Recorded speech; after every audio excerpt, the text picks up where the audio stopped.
The law of correspondence says that everything is a reflection of ourselves. Our outside reality is a reflection of our own thoughts. And every thought, abstract as it may seem, is a thing. For example, if you want to buy a car, you have to think about a car model. And at this stage, the idea of a car is abstract. You have to think about all the details. Some people might say the car is in the unmanifest form, and your job is to make sure you know what kind of car you want. You have to think about all the details, get very specific, think about payment details, and finally you go and buy the car. That's how your inner reality, where you are driving lots of fancy cars, has now come true. It is tangible, it is in the manifested form. The law of correspondence made sure your outside reality matched your inside reality. Otherwise, this would have been very painful because you are thinking about driving a car and then in reality you still have to take the bus. And when you take the bus, you believe you can buy a car. So there's a contradiction between your inner world and your outer world. And this is called cognitive dissonance.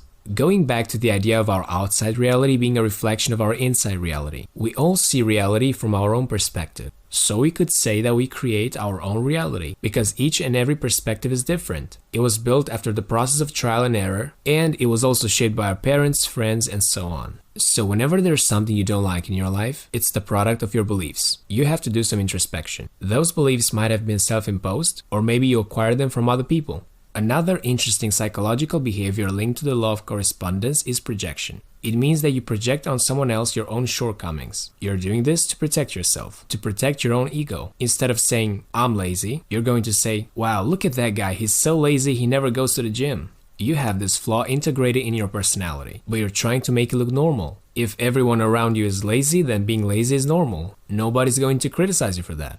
I think that if you're not a lazy person and you see a lot of lazy people, you shouldn't be emotionally triggered. If deep down on a subconscious level you know you're lazy and you see someone who's the same, you're going to say that such behavior is unacceptable in other people because it reminds you of yourself.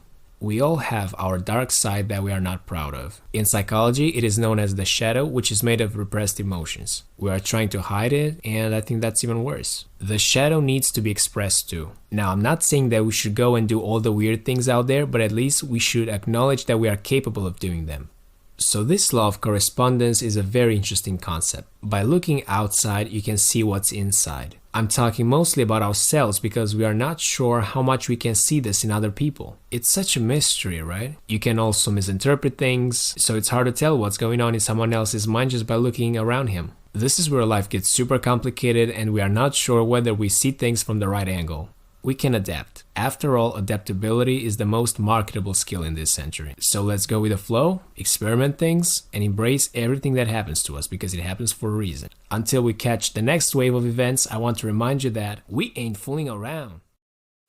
Thank you so much for watching this video. Don't forget to hit the like button, share the video, subscribe to my YouTube channel, and stay cool.